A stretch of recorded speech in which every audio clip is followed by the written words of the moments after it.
And the hijacking of the plane is also a deliberate and unnecessary triggering of a safety emergency. It has involved an unjustified intervention of a military aircraft. The Air Navigation Service was misused to aid the state in taking control of an EU aircraft, and Belarus used its control over its airspace in order to perpetrate a state hijacking. Therefore, the safety and security of flights through Belarus airspace can no longer be trusted, and the Council will adopt measures to ban overflights of the EU airspace and deny access to EU airports to Belarus airplanes.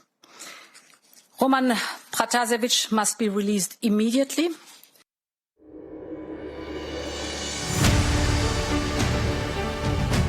That was European Commission President Ursula von der Leyen on actions against Belarus.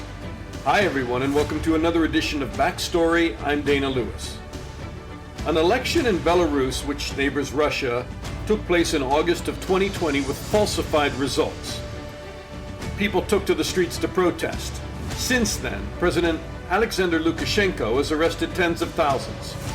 His security forces have systematically beaten many detained, forced opposition leaders to flee the country or be jailed, journalists, lawyers sentenced to prison terms. And a number of people have died in custody, at least 10, say human rights groups.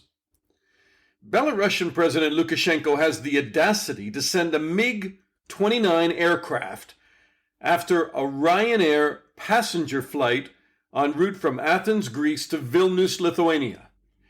The airplane is intercepted over Belarus, forced to land. A journalist and dissident, Roman Protasevich, is taken into custody by Belarusian authorities while still on board the grounded plane. On this backstory, how to deal with Lukashenko.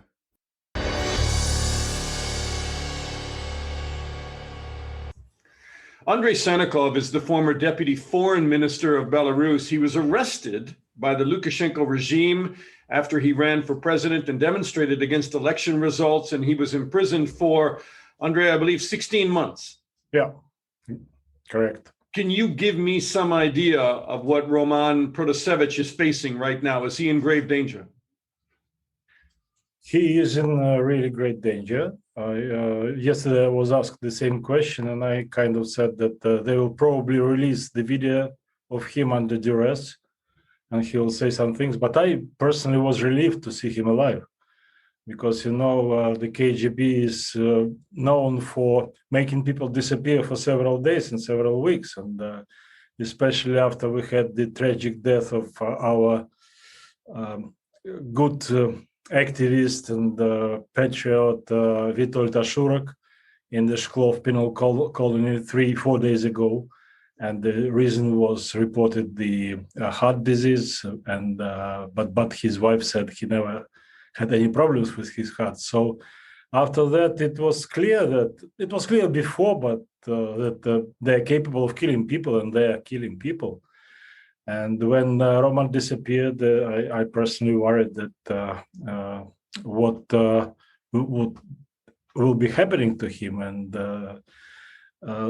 we saw him alive yesterday, but it doesn't mean that he is safe and not in danger today. He looked under duress. He looked like he may have been roughed up or beaten already. I mean, he certainly, he looked like that was a hostage video. Absolutely. And, you know, it is kind of strange that they're releasing such videos. It's not the first one. There were many others to show that people are really under duress, and nobody pays attention to what they're saying. They could say that they are, I don't know, spies or terrorists or whatever. Nobody pays attention. Everybody is looking how they look and what is going on with them.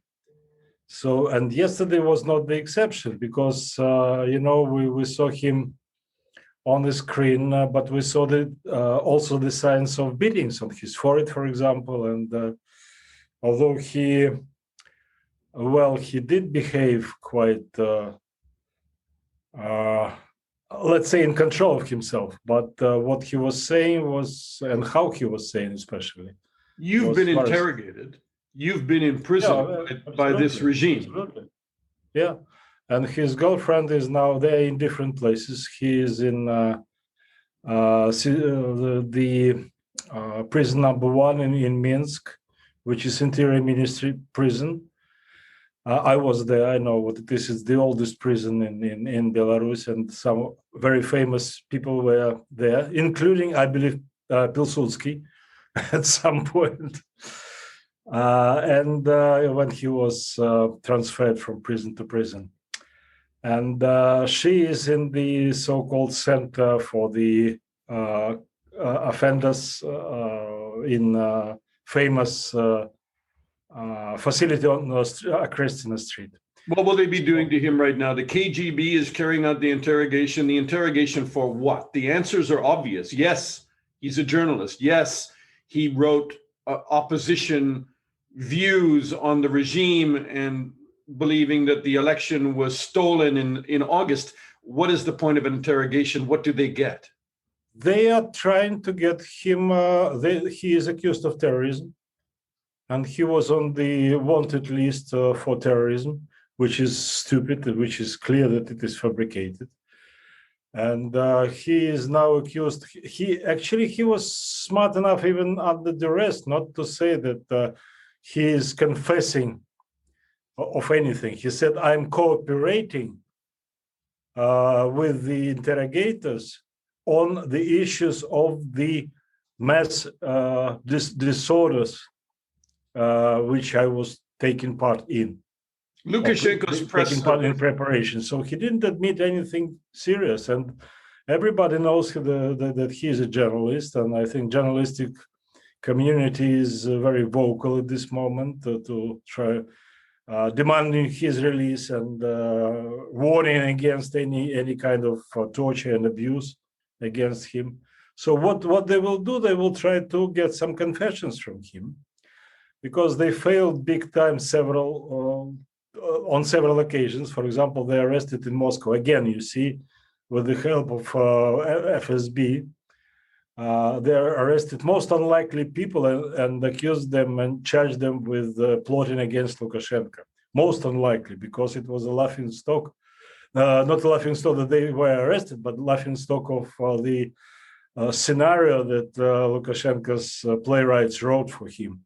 That was really funny to imagine that these people were plotting against Lukashenko and his family. Okay, I mean, the confession, I'm a journalist. Yes, we wrote against the regime. Yes, we helped organize some demonstrations. Yes, when Lukashenko started to shut down all of the media in the country, this young man went on Telegram and other encrypted digital media services to get the word out, to publish videos of people being beaten.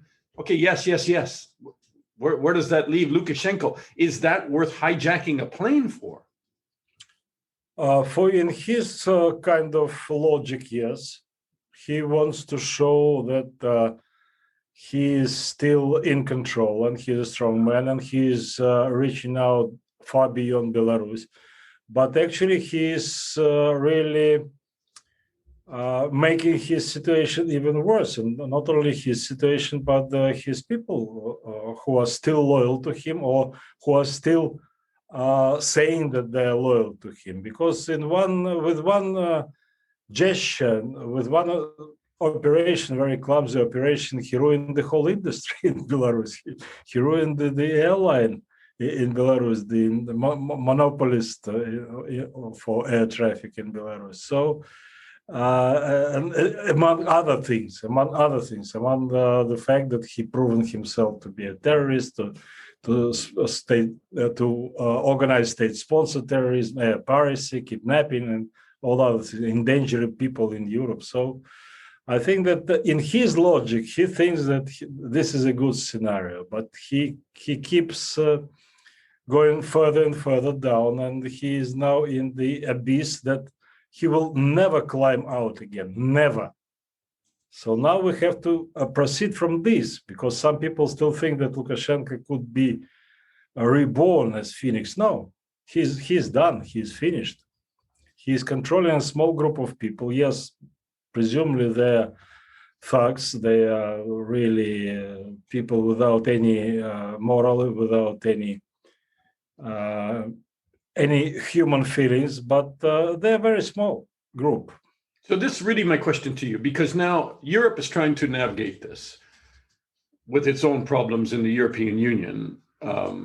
Countries like, Viktor Orban's Hungary, who kind of want to walk a line between the East and the West and still stay close to Russia. And so they have their own difficulties. But when you talk about using carrot and a stick, are we way past the carrot stage? Because Lukashenko, in terms of red lines with European values, has tortured people. People have died in custody.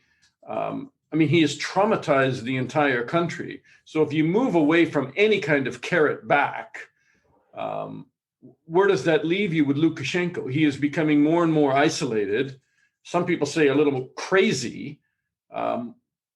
Will these sanctions, will the no-fly zone accomplish anything? Well, you mentioned Orban, and it's quite indicative that yesterday they discussed the sanctions, the measures connected with this forced landing of Ryanair flight.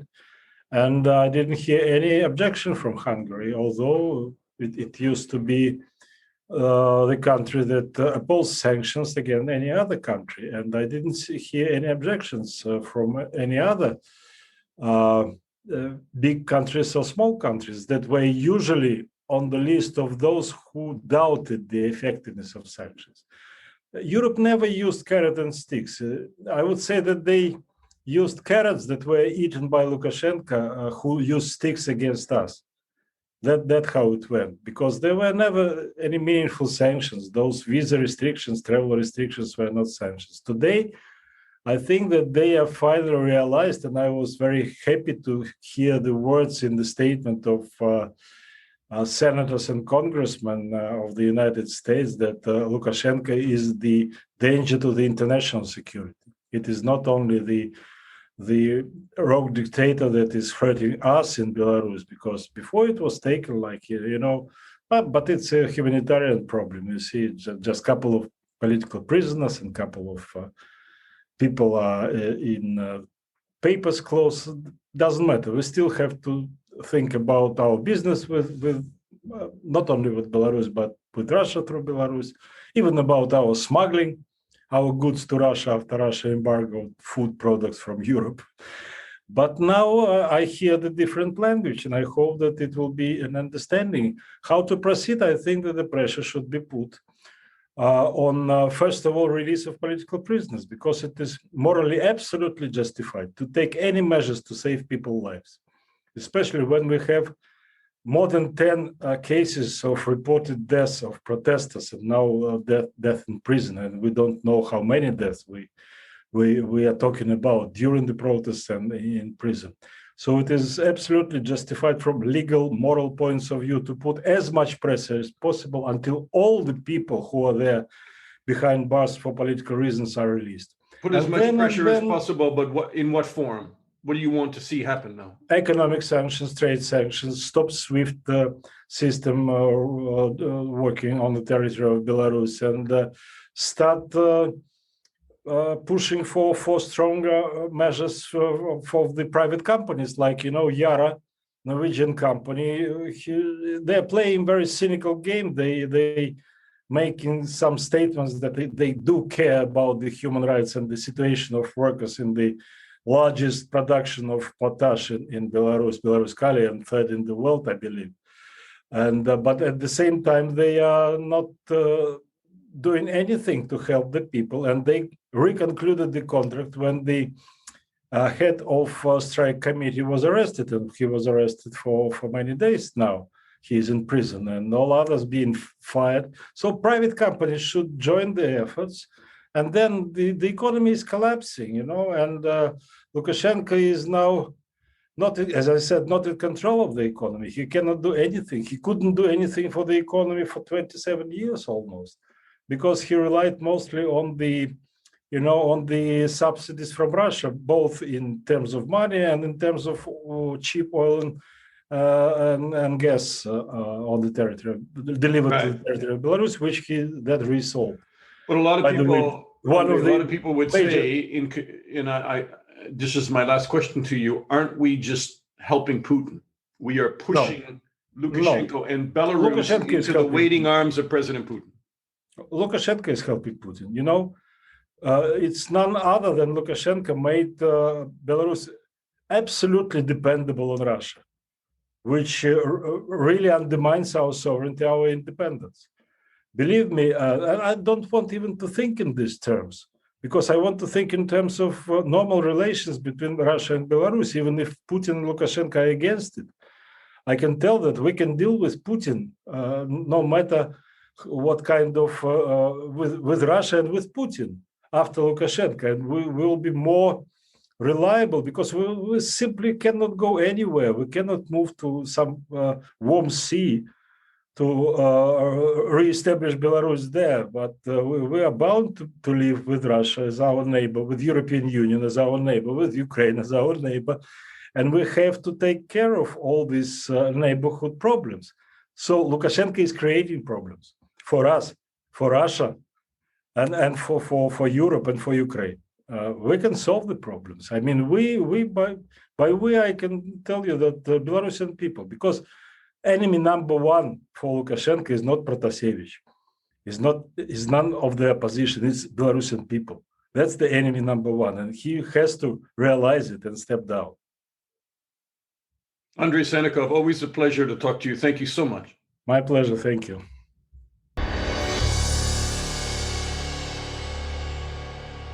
Luke Harding is a writer for the Guardian newspaper. He's an expert on Russia, and he's written several books, including Mafia State and Shadow State, his new book. Hi, Luke. Great to be back with you. Your opening comment on this hijacking of a civilian airliner between two EU nations, between two NATO nations by Belarus, I couldn't come up with a more crazy opening chapter for a fiction novel. Yeah, I mean, Belarus really is a chunk of the Soviet Union dropped into our digitized 21st century world, where you can have plane hijackings, you can have Stalin-like confessions by people you've literally plucked out of the air, and where you have a kind of old school dictator who is behaving not only with impunity, but actually like a sort of sociopath who is determined to stamp down on independent media. I mean, what happened this week and has been less noticed is that the largest non-state media in Belarus, a website called Tut BY, has been shut down, and its last 3 journalists who had not been arrested were arrested. And so this is a kind of brutal regime. It's extremely thuggish. You'll note that the KGB in Belarus never bothered to change its name. It's still the KGB. And it's a police state where more than 32,000 people have been arrested since last August's protests against Alexander Lukashenko, who, by the way, has been in power for almost 27 years, and who for sure rigged last summer's election. And this is a big problem. It's not just a domestic problem for Belarusians who want a kind of more democratic, plural state. It's a problem for the international community, for the US, for the European Union, as to what they do about what is in essence a rogue regime. It's been a problem for a long time, and people have been calling on the EU, come on, get it together. That the longer you take to push back against Belarus and Russia and what Putin's doing, the worse it will get. Was this a wake-up call? I mean, yeah, for those who didn't get the memo, it was a wake-up call. And I think what's interesting is really the sort of foreign policy challenge that it throws up, because for decades now, Lukashenko has been playing off the West against Russia, Russia against the West. And he's been trying to kind of wring concessions from both. One day he tilts that way, the other day he tilts that way, and now after this astonishing and dark act, the West is gone as a partner, as an interlocutor. So he's just left with Russia. But the problem is that Vladimir Putin, he doesn't like Lukashenko at all. I mean, I think he thinks he's a clumsy, crude, dumb, sort of, minor leader. But the precedent of a sort of peaceful transfer of power to a more pro-Western, pro-American government in Belarus is just not something that he can accept, and therefore Putin, really through reasons of strategy than love, is backing Lukashenko, which means he's going to be extremely hard to dislodge. It means that the Biden administration are actually going to need to think quite hard about what they do, not least because Joe Biden, American president, is meeting Vladimir Putin, Russian president, in Geneva on June the 16th. Why Biden feels, Putin needs a bilateral summit, I don't know. It's interesting, right? Because they stopped holding summits a long time ago, and then I see that the former American ambassador Mike McFaul was on Twitter saying something to the effect, "There's no point in having a meeting unless there are deliverables." It doesn't seem like there are any deliverables, and Belarus just makes it more complicated.